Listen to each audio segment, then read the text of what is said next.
ശ്രീകറുണ്ടായ സംശയം നമുക്കെന്താ തോന്നാതിരുന്നെന്ന് ആലോചിക്കുന്നേ. ജാതകം ചേർന്ന സന്തോഷത്തിലായിരുന്നല്ലോ. എന്തായാലും നിഹാരിക എന്നുള്ള കുട്ടി ഫോട്ടോയിൽ കണ്ടപ്പോ വളരെ അടക്കം ഒതുക്കമുള്ളൊരു കുട്ടിയെ പോലെ തോന്നുന്നു.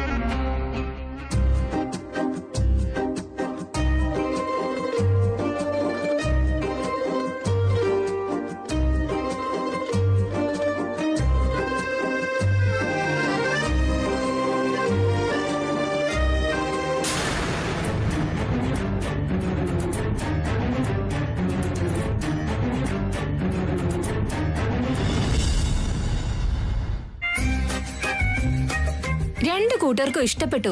ഉടനെ തന്നെ എന്റെയും ശ്രീകറിന്റെയും കല്യാണം നടക്കും. ഇപ്പൊ നിങ്ങളുടെ പ്രശ്നങ്ങളൊക്കെ തീർന്നില്ലേ? പിന്നെന്താ ഡള്ളായിട്ട് ഇരിക്കുന്നേ? നിന്നെ പോലെ ഞങ്ങൾക്ക് ധൈര്യമായിട്ട് നിൽക്കാൻ പറ്റുന്നില്ല മോളെ. വായ്, ഓരോ സെക്കൻഡിലും ആ വീട്ടിലെ ആചാരങ്ങളാ ഓർമ്മ വരുന്നത്. Gautami, I will manage, you don't worry. അതല്ല നിഹാരിക, ജാതകത്തില് ഇനി ഒരു കളങ്കവും ഇല്ലെങ്കില് ലക്ഷ്മി ദേവിയെ പോലെ സൗന്ദര്യമുള്ള നിഹാരിക നമ്മുടെ വീട്ടിലെ മരുമകളായി സന്തോഷത്തോടെ വീട്ടിലേക്ക് കാലുകുത്തും. എല്ലാം ദൈവത്തിന്റെ കയ്യിലല്ലേ.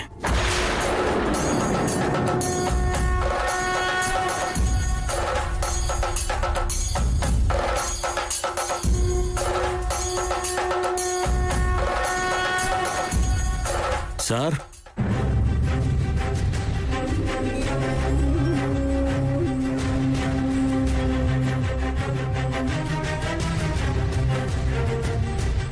പറഞ്ഞോളൂ.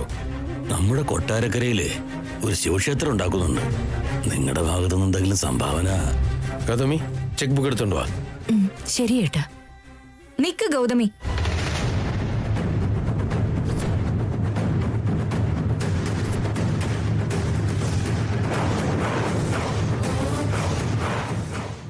നിഹാരികയുടെ അവളുടെ ജാതകം എന്റെ ജാതകം തന്നെയാണെങ്കിൽ അവൾക്ക് എന്നെ പോലെ നല്ല ദൈവഭക്തി ഉണ്ടായിരിക്കും ഏട്ടാ.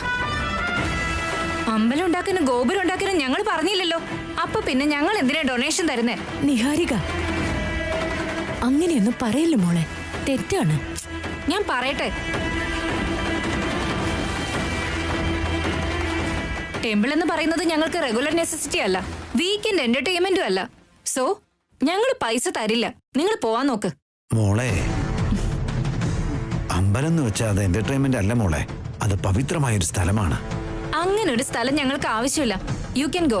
അമ്പലത്തില് ദാനം ചെയ്താ ആ ദൈവം നിന്റെ ജീവിതത്തിൽ വരങ്ങൾ തരും. ദൈവം വരം തരും, ദേവത മഴ പെയ്യിപ്പിക്കും എന്നൊക്കെ പറഞ്ഞ് ഫൂൾസിനെ പോലെ എന്റെ അടുത്ത് സംസാരിക്കരുത്. ഈ പൂജയും പൂച്ചയൊന്നും നമുക്ക് ചേരില്ല. പോവാൻ നോക്ക്. അങ്ങനെ പറയാൻ പാടില്ല മോളെ. Dad, don't encourage these kind of people, okay? Get lost from here.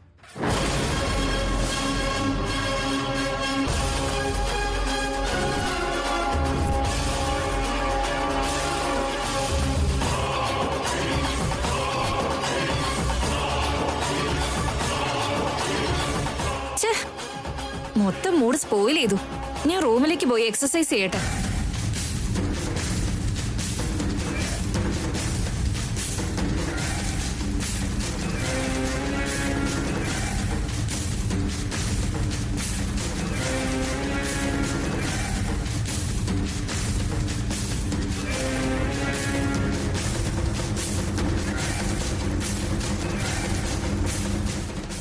ഇവളുടെ സ്വഭാവം എനിക്ക് മനസ്സിലാവുന്നില്ല ഏട്ടാ.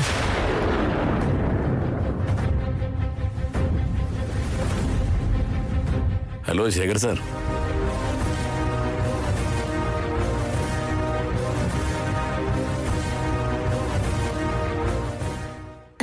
നമസ്കാരം സർ. നമസ്കാരം. നമസ്കാരം. നിങ്ങളിങ്ങനെ പെട്ടെന്ന് ഒരു ഇമ്പോർട്ടന്റ് കാര്യം സംസാരിക്കാനാ വന്നത്.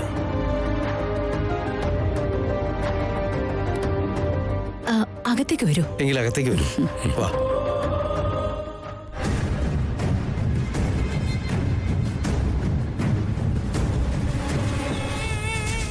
ഇരിക്കൂ.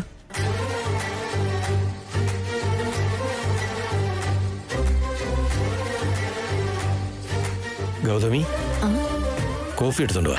അയ്യോ, ഇപ്പൊ ഒന്നും എടുക്കണ്ട, നിങ്ങൾ ഇവിടെ ഇരിക്കേ. പറഞ്ഞോളൂ. ഒരു സന്തോഷത്തില് ഈ കല്യാണം ഉറപ്പിക്കാന്ന് വിചാരിച്ചതാ. എന്നിരുന്നാലും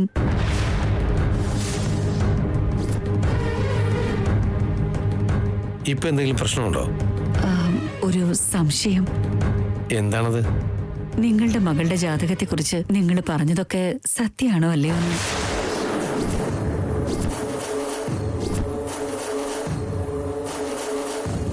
ഈ കാര്യം നേരിട്ട് ചോദിക്കാതെ വഴിയില്ല. എന്താണെന്ന് വെച്ചാ ഇതിനു മുമ്പൊരു പ്രാവശ്യം ഒന്ന് ചതിക്കപ്പെട്ടത്. ഇനി ഒരിക്കൽ കൂടി വഞ്ചിതരാകാൻ ഞങ്ങൾക്കാവില്ല. ജാതക കാര്യത്തില് അങ്ങനെ കളവ് പറയേണ്ട ആവശ്യമില്ലല്ലോ. കല്യാണം ഉറപ്പിക്കുന്നതിന് മുൻപ് ജാതകം ഒന്ന് കാണാൻ പറ്റൂ എന്ന് വെച്ചാ ഞങ്ങളുടെ വീട്ടിലെ മരുമകളാവുന്നത് ഒരു കുട്ടിക്കളിയല്ല. ഞങ്ങളുടെ വംശം ഒരു തിരുമേനി പറഞ്ഞതനുസരിച്ച് തലമുറകളുടെ പാരമ്പര്യമുള്ളതാ.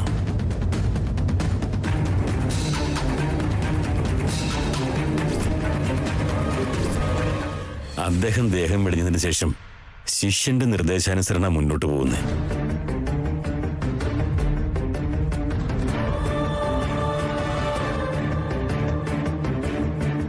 അദ്ദേഹത്തിന് നിഹാരികയുടെ ജാതകം കാണിക്കണം.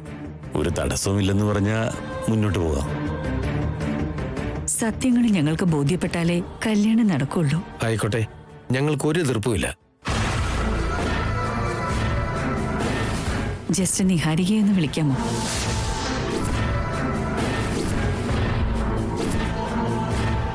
നിഹാരിക ഈ രൂപത്തിൽ കണ്ടു കഴിഞ്ഞാ ഇതാണ് രൂപം, ഈ കല്യാണം നടക്കില്ലെന്ന് ഇവരിപ്പൊ തന്നെ പറയും. നിങ്ങളെന്താ ആലോചിക്കുന്നത്? ഒന്ന് വിളിക്കൂ. ഇപ്പൊ വിളിക്കാം. ആ ഡ്രസ്സിൽ വന്നു കഴിഞ്ഞാ അവിടെ സ്വഭാവം ശരിക്കും മനസ്സിലാവും. ഇനിയിപ്പോ എന്താ ചെയ്യാ? നിഹാരിക, മോളെ നിഹാരിക, ഒന്നിങ്ങോട്ട് വന്നേ മോളെ.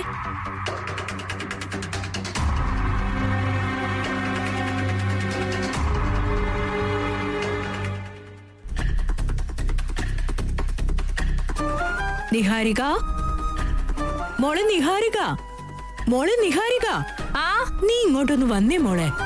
വരുന്നമ്മേ.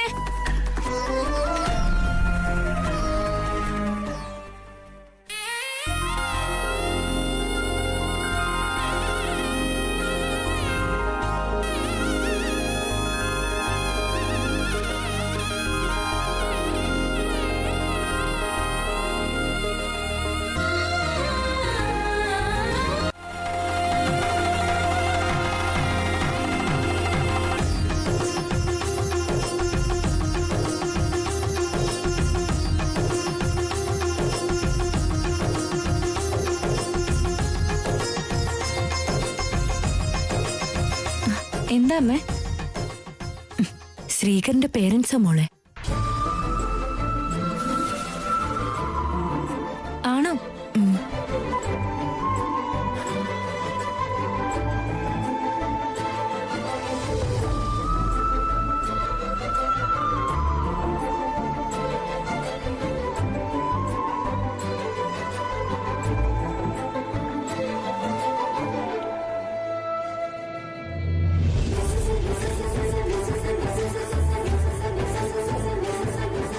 ശ്രീകരേട്ടനുമായിട്ട് എന്റെ കല്യാണം പെട്ടെന്ന് നടക്കാൻ ആശീർവദിക്കണം അമ്മേ. എഴുന്നേക്ക് മോളെ. എന്റെ മകനെ നീ ഇഷ്ടപ്പെട്ടു. എന്റെ ജാതകം തന്നെയാണ് നിനക്കുള്ളതും. മോളുമായിട്ട് വിവാഹം നടത്താൻ മറ്റൊരു അർഹതയും ആവശ്യമില്ല. നിന്റെ ജാതകം സത്യമാണെങ്കിൽ ഞങ്ങൾക്ക് യാതൊരു എതിർപ്പുമില്ല മോളെ. എന്റെ ജാതകത്തില് അമ്മയ്ക്ക് എന്തെങ്കിലും സംശയമുണ്ടോ? ഞങ്ങളുടെ സംശയത്തിനുള്ള മറുപടി ഇപ്പൊ ഞങ്ങൾക്ക് കിട്ടി. ഗൗതമി, പറഞ്ഞോളൂ. നാളെ രാമാലയത്തിന്റെ അടുത്തേക്ക് ജാതകം എടുത്ത് നിഹാരികയും കൊണ്ടുവരണം. അങ്ങനെയാവട്ടെ. നാളെ അമ്പലത്തിലെത്തിയ ശേഷം തീരുമാനങ്ങൾ എടുക്കാം. എന്നാ ഞങ്ങൾ ഇറങ്ങട്ടെ. ശരി.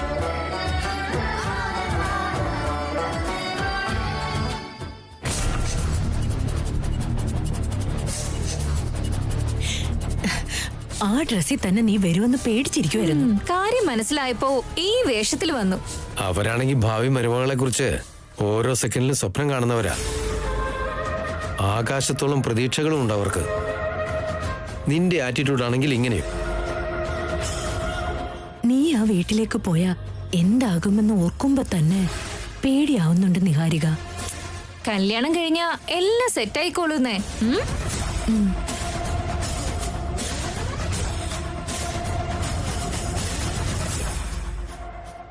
അവരാണെങ്കിൽ ആചാരങ്ങളുടെ പ്രതീകമാണ്, ഇവളാണെങ്കിൽ അതിനൊക്കെ എതിരും. എന്താകുമോ എന്തോ.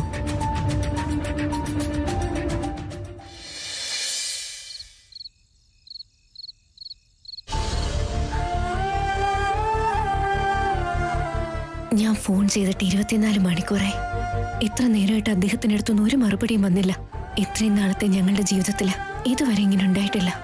സത്യത്തിൽ എന്തായിരിക്കും ഉണ്ടായത്?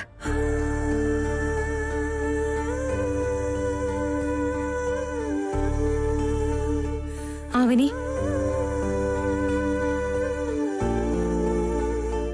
എന്താ ചേച്ചി?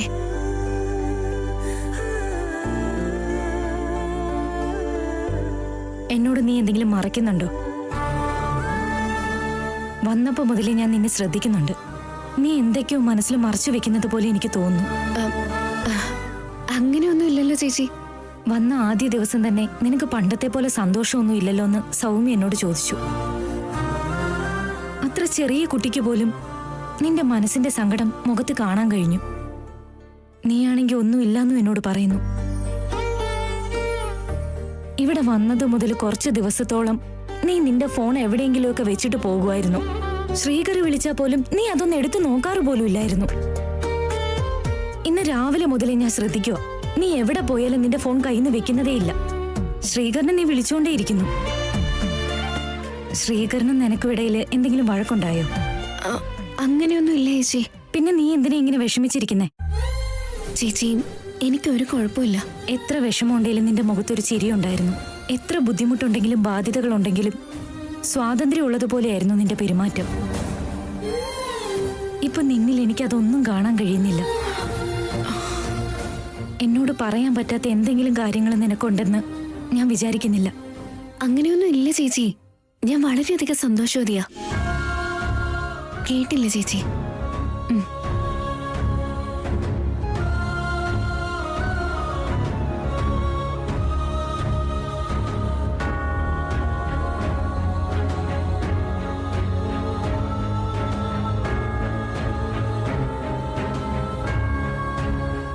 നിങ്ങളോട് പറഞ്ഞാൽ നിങ്ങൾക്കത് സഹിക്കാനാവില്ല.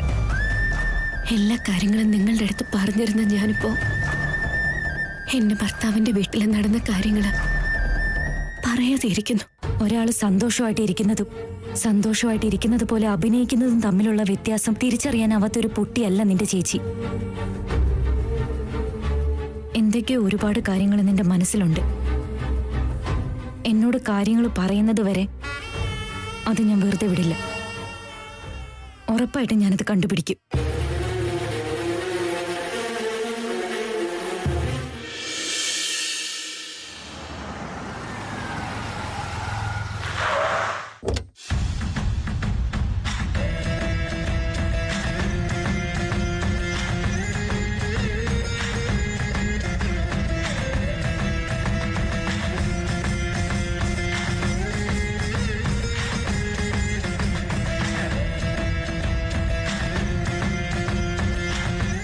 നിങ്ങളുടെ ജാതകത്തില് കാലസർപ്പദോഷമുണ്ട്. ഒരാഴ്ചത്തേക്ക് വീട്ടിൽ നിന്നും പുറത്തേക്കിറങ്ങുന്നത് ശുഭകരമല്ല. നിത്യവും ശിവസ്തോത്രങ്ങൾ ചൊല്ലി അടുത്ത ശനിയാഴ്ച അമ്പലത്തിലേക്ക് വന്നോളൂ. നവഗ്രഹ ശാന്തി ചെയ്യിക്കണം. ആവട്ടെ സ്വാമി. ഞങ്ങൾ ഒരാഴ്ച കഴിഞ്ഞിട്ട് വരാം സ്വാമി. ശുഭം.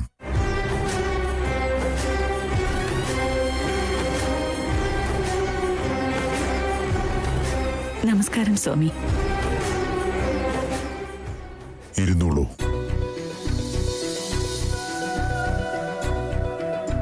സുഖമായിട്ടിരിക്കുന്നോ? സുഖായിരിക്കുന്നു.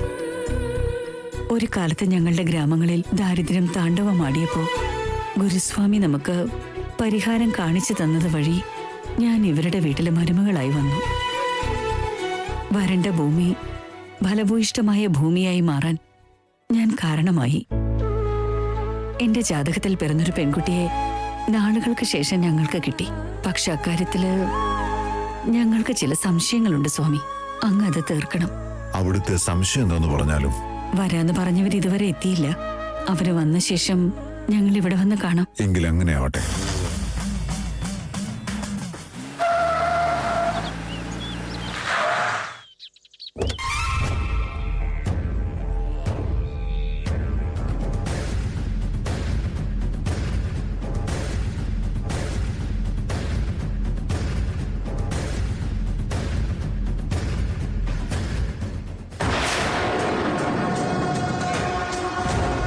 അച്ഛനും അമ്മയും എവിടെ പോയി?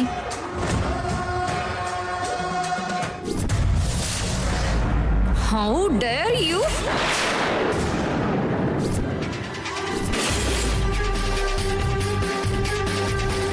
കാർ റേസ് നടക്കുന്നുണ്ടോ ഇവിടെ? എന്തിനാ നീ ഇത്ര സ്പീഡിൽ വരുന്നേ? എന്റെ കാറിന് മാത്രമല്ല, എനിക്കും ഇത്തിരി സ്പീഡ് കൂടുതലാ.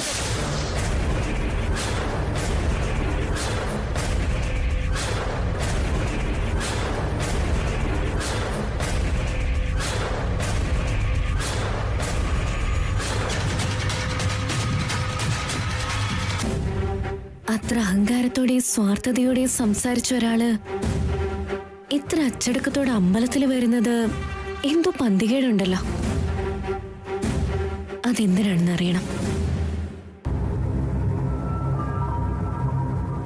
Hi Niharika. Hi, how are you? Ya fine. Shopping മാളിലേക്ക് വന്ന മോഡേൺ ഡ്രസ്, പാർട്ടിക്ക് വന്ന മോഡേൺ ഡ്രസ്, റെസ്റ്റോറന്റിലേക്ക് വന്നാലും മോഡേൺ ഡ്രസ്സില് വലിയ സ്റ്റൈലിൽ നടക്കുന്നതായിരുന്നല്ലോ. ബട്ട് ഇന്നിതെന്താ പറ്റി? നല്ലൊരു നാടൻ പെൺകുട്ടിയെ പോലെ ഉണ്ടല്ലോ. Hey, wait wait wait. ഞാൻ സൈലന്റ് ആയിട്ട് നിന്നാ നിങ്ങൾ എന്നോട് 1000 ചോദ്യങ്ങൾ ചോദിക്കുന്നു തോന്നുന്നു. നിങ്ങൾക്ക് ഉടനെ ഒരു ഉത്തരം നൽകണം. ഒന്നുമില്ല ഫ്രണ്ട്സ്, എനിക്ക് ആദ്യ കാഴ്ച തന്നെ ഒരു ചെറുക്കനെ ഇഷ്ടമായി. അവനില്ലാതെ ജീവിക്കാൻ കഴിയില്ലെന്ന അവസ്ഥയായി. കല്യാണം കഴിക്കുമെങ്കിൽ അത് അവനെ മാത്രം ആയിരിക്കുമെന്ന് പാരന്റ്സിനോട് പറഞ്ഞപ്പോ അവര് പോയി സംസാരിച്ചു. ഓൾമോസ്റ്റ് എല്ലാം ഓക്കെ ആയിരുന്നു. Super, congratulations. അവന്റെ പാരന്റ്സ് വെരി വെരി ട്രഡീഷണൽ. അവർക്ക് ഈ ചടങ്ങുകള്, ആചാരങ്ങള്, പൂജകൾ എന്നൊക്കെ പറഞ്ഞ ജീവനാണത്രേ. പൂജകളും നോമ്പുകളും വ്രതങ്ങളും വളരെയധികം പാലിക്കുന്നവരാണത്രേ.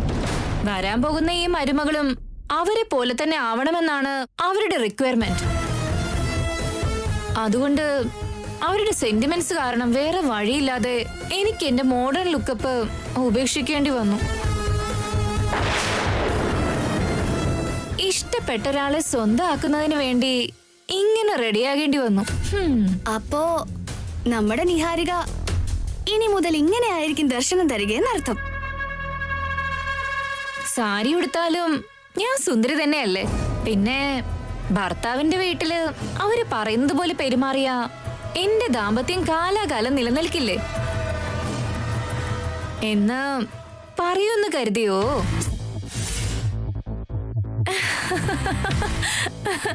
ഒരിക്കലും പറയില്ല. ഈ ആചാരങ്ങള്, വേദങ്ങള് നമുക്കൊട്ട് സെറ്റാവില്ല. സിംഹ അതിന്റെ ക്യാരക്ടർ മാറ്റിപ്പിടിച്ച ചുണ്ടലി പോലും കടിച്ചിട്ട് പോകുമെന്നാ പറയാറ്. അതുകൊണ്ട് ആരുടെ ഒറിജിനാലിറ്റിയെ അവരുപേക്ഷിക്കാൻ പാടില്ല. ഞാനും അങ്ങനെയാ. ഈ വേഷഭൂഷാദികള് ജസ്റ്റ് ആ വീട്ടിലെ മരുമകളാകുന്നത് വരെ മാത്രം. അത്രയും കാലം ഇതല്ലാതെ വേറെ വഴിയില്ല. കല്യാണം കഴിഞ്ഞാ എന്റെ ഭർത്താവ് എന്തായാലും എന്റെ കൺട്രോളിലേക്ക് വരും. ഓട്ടോമാറ്റിക് ആയിട്ട് ഫാമിലി മുഴുവനും എന്റെ ഗ്രൂപ്പിൽ തന്നെ ആയിരിക്കും. അപ്പോ അടിച്ചുപൊളി ആരംഭിക്കാലോ. കല്യാണം കഴിയുന്നത് വരെ വേനൽ കാലത്തെ മഴ പോലെ ഇടയ്ക്കിടയ്ക്ക് ഇങ്ങനെ ആയിരിക്കും. വേറെന്തൊക്കെയാ വിശേഷങ്ങള്? നീ തന്നെ പറ. ഒരു ചെറിയ കാര്യത്തിന് അമ്പലത്തിലേക്ക് വന്നത്. പാരന്റ്സിന് വേണ്ടി വെയിറ്റ് ചെയ്യാന്ന് മാത്രം.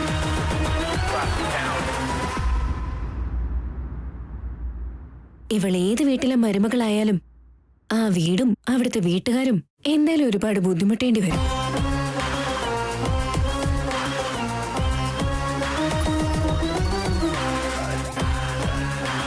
ശരി, ഞങ്ങളെന്നാ ഞങ്ങളുടെ പണി നോക്കട്ടെ.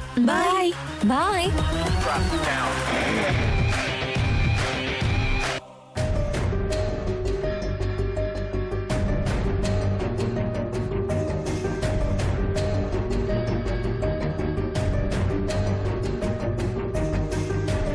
നിഹാരികയും വീട്ടുകാരും ഇതുവരെ വന്നില്ലല്ലോ. അതാ എനിക്ക് മനസ്സിലാകാത്തത്. ശേഖരനെ ഫോൺ ചെയ്തിട്ട് കിട്ടുന്നുമില്ല.